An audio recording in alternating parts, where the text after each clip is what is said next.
I'll tell you a funny story, man. I'll tell you a funny story. You know, when I first moved out here, I didn't even know I had an accent.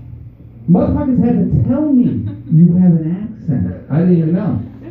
So I'm just chilling in the cut. You know, one of my colleagues comes up to me, "Hey, man, you sound funny, dude. Where are you from, Hans?"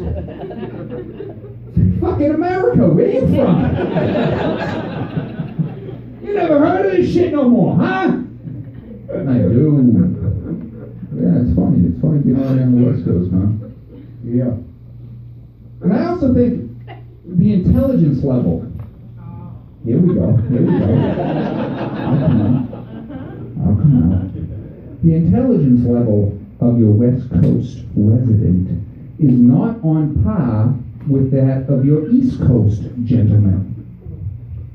For example, I said to this dude, I was like, "Man, what'd you have to do to graduate high school out here?"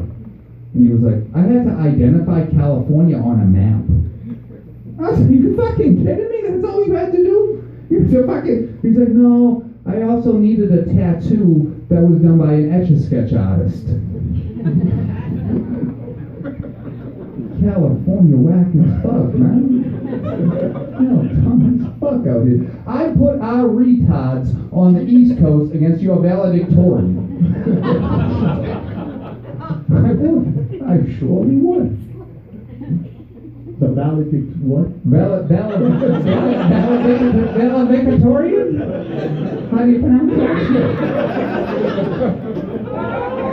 All right, I go on my face. Yeah, okay, I bite that bullet, sure enough. I'd rather a retard from Boston beat you in a spelling bee than your fucking West Coast genius. I guarantee it would. What else you got for me, baby? Well, you pretty much said it all, man.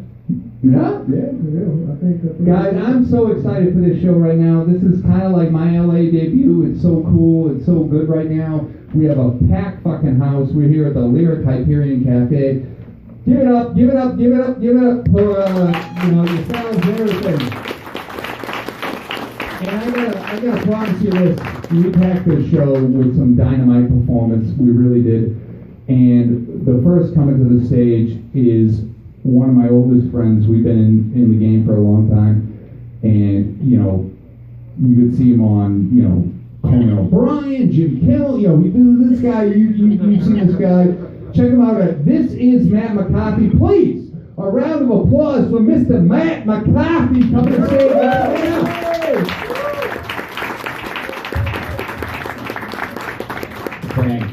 Thank you very much. Thank you, everyone involved in that. I love that Kevin goes up here. He's like, "I don't know if you can fucking tell, but I'm from Boston." Yes, I've known Kevin for a long time. I was backstage listening to the opening, and Nick Cobb walked up to me he was a little bit late. He goes, "What's going on?" I go, "Just Kevin Murphy being Kevin Murphy." Good evening. I'm Matt McCarthy, also Irish, which is funny that I feel the need to tell you that. No explanation necessary. I am married. Back off, whores! I am married to my wife. What's up? Oh, whores. Back off. I wish I could put my wedding band on my middle finger so you whores. You get the message. Seats taken! We just had a baby. We had a little 3-month-old at home. We had our first baby. Yes, thank you for one person giving a shit. No. You pro-life motherfuckers want to kill the kid about 11 months too late for that shit. He's gorgeous. So far, he has peed on me, he has pooped on me, and he has thrown up on me. So, yeah, hasn't come on me yet, but...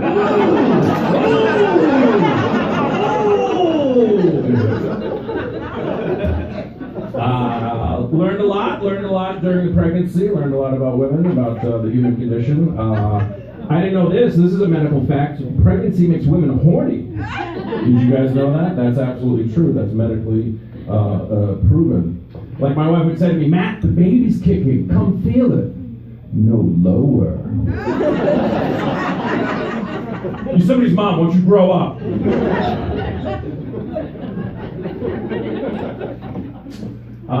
The due date was on my birthday.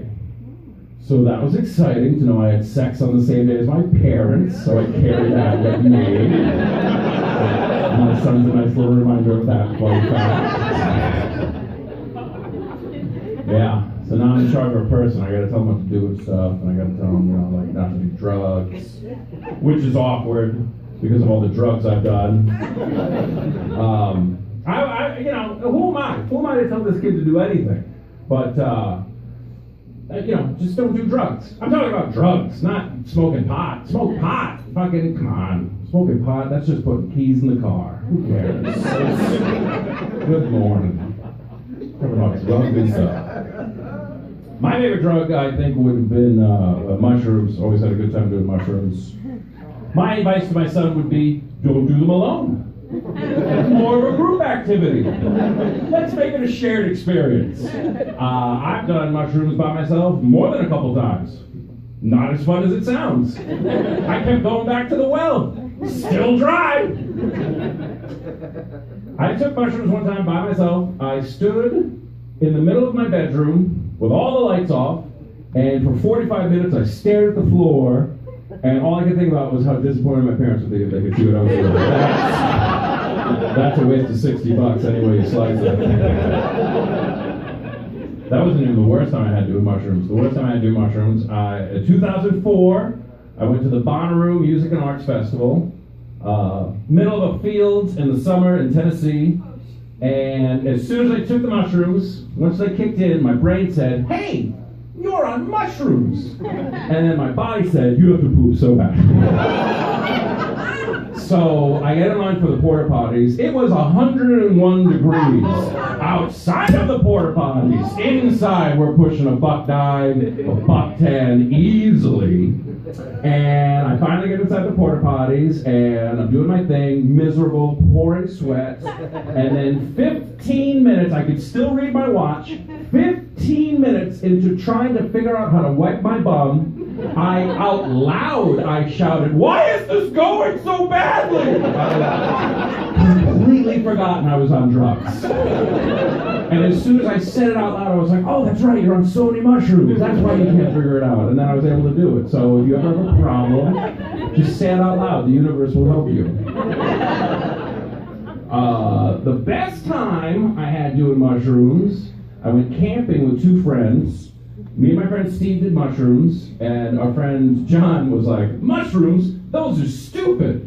I'm going to drink a bottle of whiskey and pass out. So he passes out in front of a raging fire. Did I mention the raging fire? We set a raging fire. And now the two guys on mushrooms are the responsible ones. So,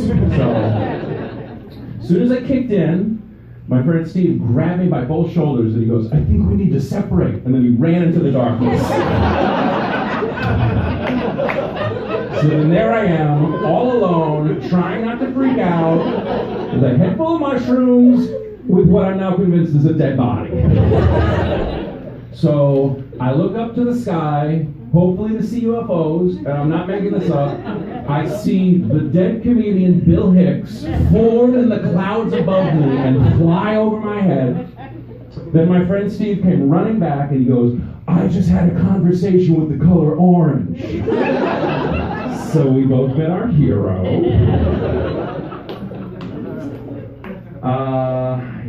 Been busy. God, we had a kid, I had to move, I had jury duty.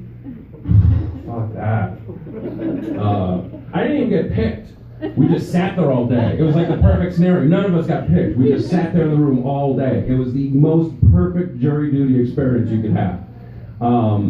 Made all the more wonderful by the fact that I got to sit there all day and listen to everybody in the room give their lame excuses of why they think they should be exempt from jury duty, which none of us were. The woman running the session, salty veteran. She had heard it all. Highlights include, but are not limited to, the guy sitting directly behind me, right behind me. He goes, yeah, I'm on trial right now for domestic violence. Do I gotta be here? You ever want to turn around so bad, but don't? Just like...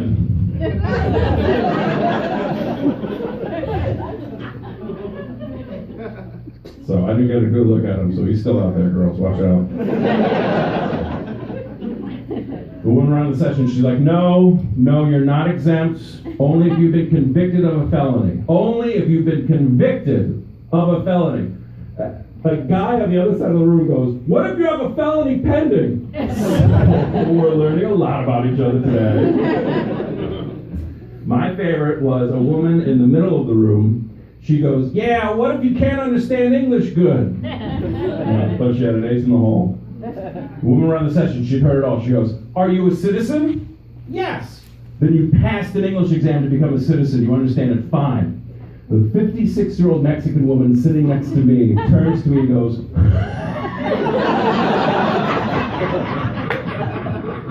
so we're best friends. Love her. Yeah, we got a little baby now. Can't it's not good to have the TV on in front of them, so we can't have the TV on. Right, we just talk to them and look at them, which is awkward if you're an adult. Like, turn the TV off. I want to look at you and talk to you. It breaks up the tension, just glance, see what more you're doing. Okay. I love watching TV. I love commercials on TV. My favorite commercial is the lawyer commercial, where the guy keeps saying mesothelioma over and over again. Those are a lot of fun. Every time it comes on, I honestly expect the guy to go, mesothelioma, horny. Mesothelioma, horny, baby. I think that would lighten up the ad. My favorite show to watch on TV is pro wrestling. Love it. Love pro wrestling. Woo! One guy. Unless there's more wrestling fans than the rest of you are afraid. And I understand that. There's a lot of people trying to make us feel bad for being wrestling fans. Those people are assholes. I love it. I love it. Love pro wrestling. It's just so much better than any other sport, because it's real. Wrestling is real. It's the other sports that are fake, People wear jerseys for their team. They're like, oh, we got a great team this year. It's like, no, you don't. You're not on the team. What the fuck are you talking about? Oh, they represent my city. No, they don't. If they actually represented your city, the Rams couldn't have left for fucking 20 years, and all of a sudden they're back. It's a joke. It's fake. Wrestling is real. That's why I want my son to be a wrestling fan, so he knows the difference between good and evil. That's what it's all about. It's about the struggle of man. It's not this selfish bullshit that sports fans go through. My city, my championship, my team. Fuck you. You never hear about after a wrestling show, hey, did you hear? A bunch of guys in Macho Man Randy Savage t-shirts saw a guy wearing a Hulk Hogan t-shirt and beat the shit out of him, and now the guy's in the hospital. Doesn't happen. Fuck, man. So a lot of people try to make you feel bad about being a wrestling fan. So I've come up with some retorts and responses for my fellow wrestling fans when dealing with our naysayers. Very quickly, this needs to be said. If somebody comes at you with an intellectual argument, you need to back off immediately because they're way smarter than you are. Let's face it, we're wrestling fans. So if they say something like, oh, pro wrestling, that endorses solving problems with violence, just very quickly say, so does the president, and then disappear. Some more simple, common arguments you face as a wrestling fan. It's fake, it's gay, it was better when I was 12. I'll take them one at a time, but again, if you can shut it down quickly, shut it down quickly. You're fake, you're gay, you were better when you were 12. It'll be correct in every instance. Pro wrestling is fake. You know what else is fake? Everything. Everything is fake. People are fake, borders are fake, laws are fake. We've made it all up. Every TV show is fake. The news, that's fake. Every movie you've ever seen is fake. Every documentary, especially the documentaries, are fake. Every play, fake. Every play that Shakespeare wrote, fake. Shakespeare is fake. That's not a real dude. Columbus discovering America and making friends with the Indians? Your whole world is bullshit. Oh, pro wrestling, that's gay. Oh, homophobia, that's a hate crime. Congratulations. I love it. Some guy actually said to me once, he goes, oh, pro wrestling, that's like the gayest thing ever. Clearly you've never seen two penises touching. Because and end to end too, like the penises just kiss, like a penis kiss, like and the little penis will touch each other, like and slowly, like spaceships about to crash into each other. It's pretty good. And finally, pro wrestling was better when I was 12. Again, you were better when you were 12. Did you break this, Kevin? Yeah, probably. I'll do this. See, this is intended for somebody with a guitar, an instrument. Like, but if I'm just standing here, it's awkward. People say, oh, pro wrestling was better when I was 12. You were better when you were 12. Try to find that lonely little person inside of you. That sad 12-year-old who's sitting in the corner of your heart saying, why won't you let me watch wrestling anymore? It's better now than ever and I'm missing it because you're so worried about what other people think. Do you want to know what other people think? Nothing. Because they're too worried wondering what you're thinking about them. You see? There's no time to judge other people because we're all too terrified. So my idea is, be who you are, like what you like, and never worry. That is what pro wrestling means to me. Thanks a lot, everybody. I'm Emma Harvey.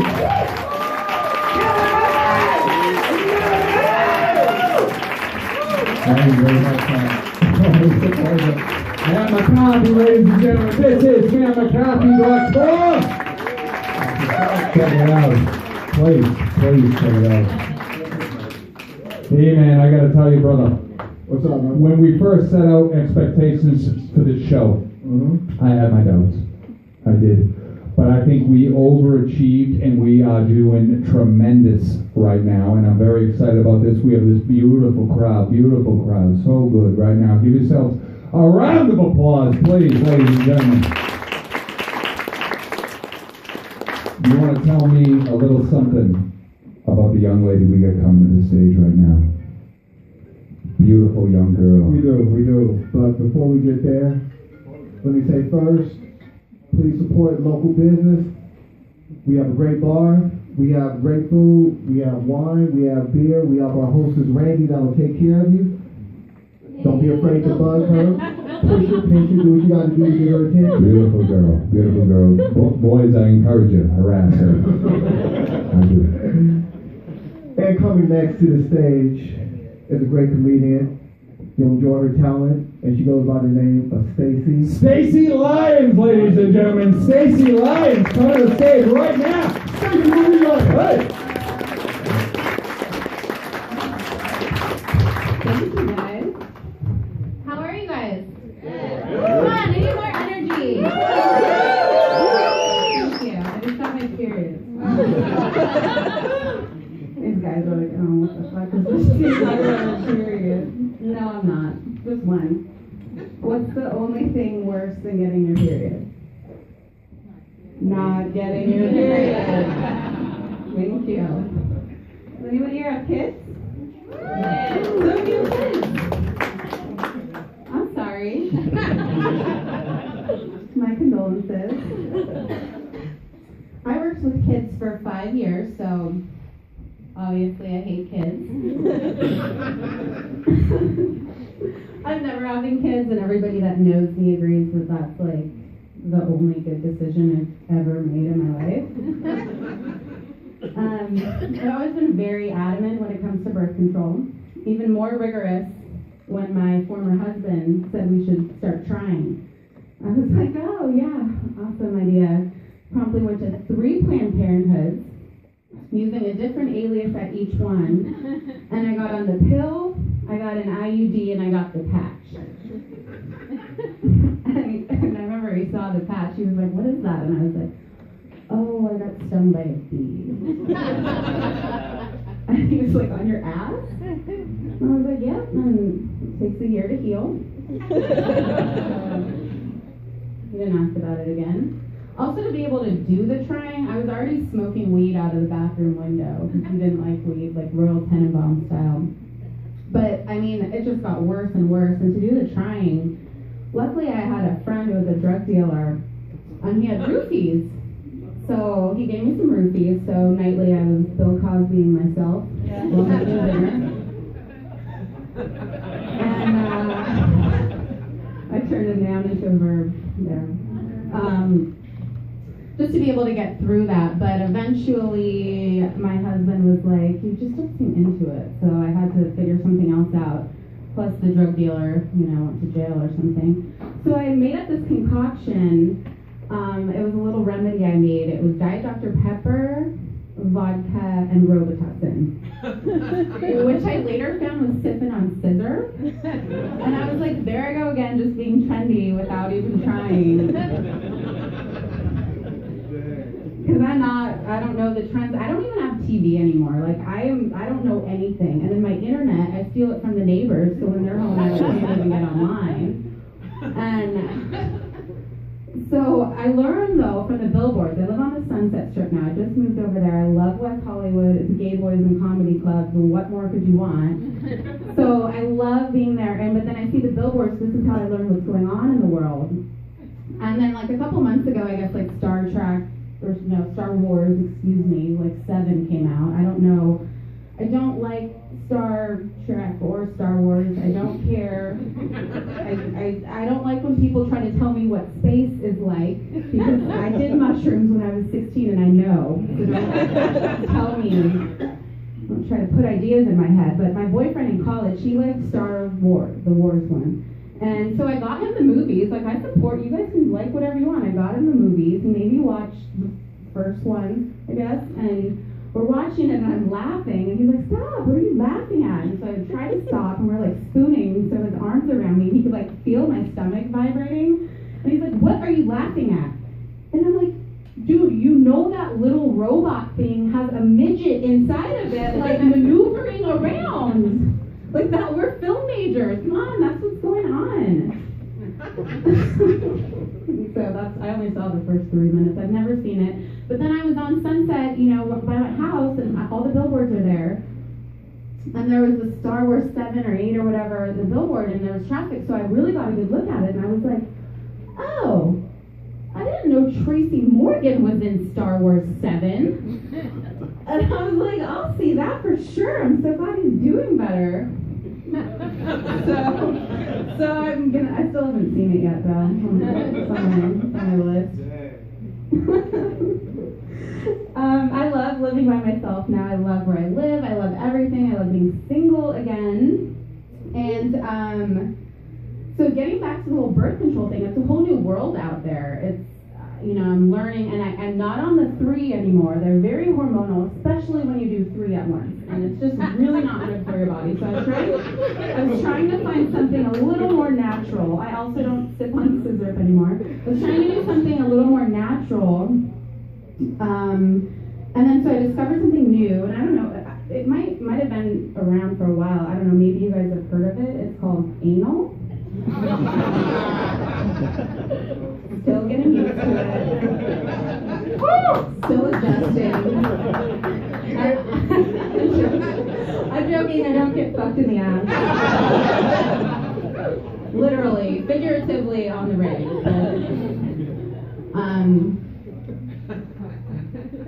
Marriage is horrible for so many reasons. But the worst is when everyone starts asking you when you're going to have kids. It's just like, oh God. From the day after we got married for the next 4.5 years, it was just like constant. And it was like, are you trying? Are you trying? And I'm like, not to kill myself? Yes. It's a daily struggle. I'm on 2 antidepressants, 3 birth controls, and I'm roofing myself at night. So what do you think? Can you help me? But no, they can't, because they're exhausted. They have these bags all over their face and their eyes rolling back in their head, and meanwhile they're little kids running around punching them in the crotch. I'm like, yeah, that's exactly what I need. Thanks. Speaking of getting punched in the crotch, it's really an inappropriate question, because there are a lot of people that for some reason do want to have kids and they can't. So that's rude. It's inappropriate. And what about, what about people that have those issues? Like, how do you know that I'm not barren from getting tag teamed by an entire fraternity when I was at Chico State? That is a joke. I've never been to a fraternity. It was a sorority with a strap-on. Sisters for life. I'm joking. I've also definitely never been to a sorority. Although I did, my friends, they keep telling me that I egged and TP'd one, allegedly. And I'm like, what are you talking? I do not remember that. And if you don't remember something, then it didn't happen. That's in the Bible. Thank you guys, that's my time.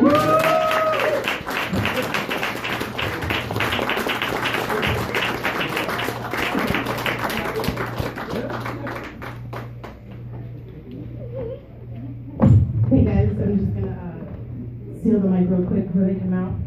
So you guys know E-Man, right? You guys know E-Man and Kevin. Who's that? So you know E-Man, he's like real cool, smooth, man.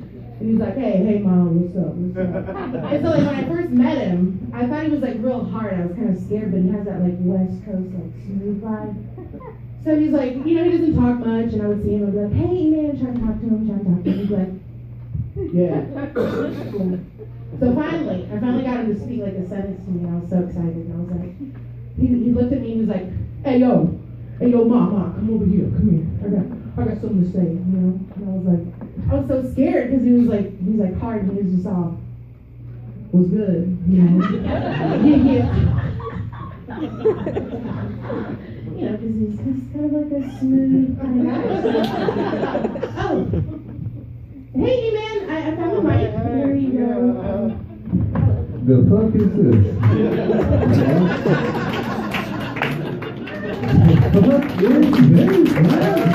Wow. Yeah, Mary Jane, y'all, give it up, Mary Jane.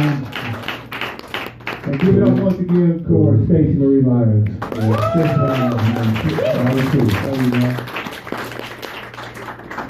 Roy, man, I gotta break it down to you like this, man. What's up?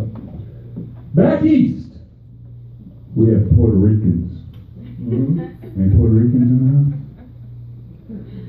We got Dominicans. Any Dominicans in the house? Fuck you. But out here, on the West Coast, y'all got some motherfucking Mexicans, don't you now? Don't you? Ain't that right, Ian? Yeah, we definitely got them, man.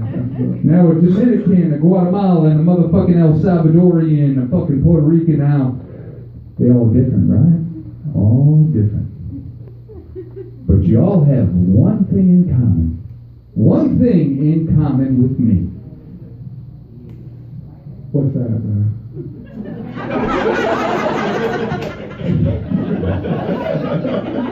I don't talk to you. That's it, man. Y'all speaking that in-Spanglish, whatever the fuck that is, man. That's cool.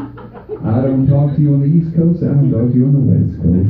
We have a fucking barrio rolling up on us right now, man. I tell you what, I'm fucking scared as shit. I never should have said that. I'm fucking nervous right now. But I love Mexicans, I do. Mexicans and Irish, they get along very well. And y'all, we got stories. You ever notice, no matter what ethnicity, look around, look how diverse this crowd is right now. It's beautiful. So fucking beautiful. Give yourselves a round of applause, man. Ain't nothing like this being done anywhere. Not just LA, but anywhere in the US. Now, if you're white, you have a story that starts, I have a story. I was traveling abroad. Okay. If you Asian, you have a story. Before I learned English. But the one thing I found that is so beautiful about the Mexicans in Los Angeles, they all have the same fucking story. It's really kind of fucked up, but I like it. I was driving home one day, This cop was following me for 2 miles. I said, man, that's kind of fucked up. He pulled me over, told me to throw the keys out the car, put my hands out the window. He pulls me out the car, puts his foot on my neck, checks me for tattoos. I was like, man, that's fucked up. I've heard this about 12 times. He arrests me, he puts the cuffs on me. I said, man, what the fuck was he looking for? My cousin. You heard this shit before though, right? Alright, we're gonna move around. We're gonna move on the show. We're gonna move on the show, but you know, I'm very happy with where we are right now. Coming to the stage right now, right young man by the name of Henry Brown. Give it up for Henry Brown.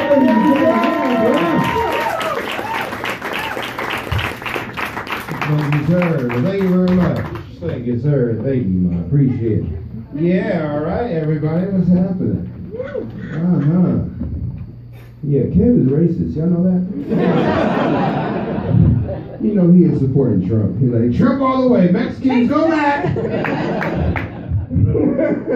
Build the wall. Asians, too. Everybody. Yeah. Y'all smell good. How close we are. I can smell everybody in here. Smell like funk and love. That's what it smells like. Funk and love. I'm just trying to get a feel for everybody. Yeah. This is the Black History portion of the show.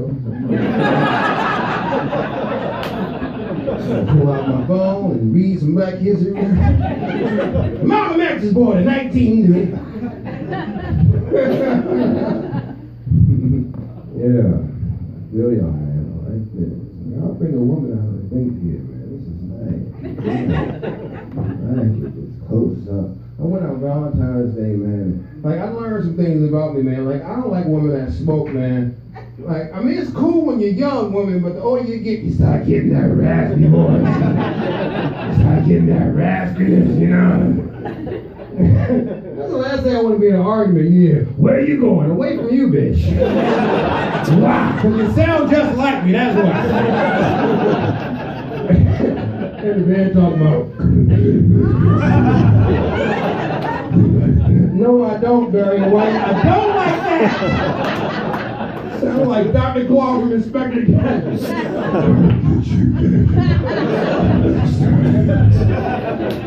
Next time.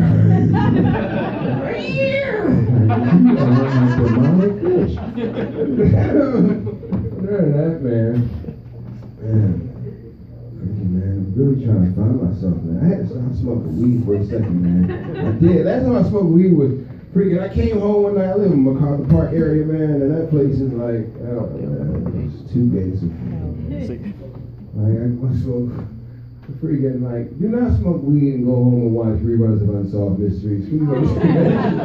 It's like the dude that's talking to you, man. You come around that corner wearing that trench coat.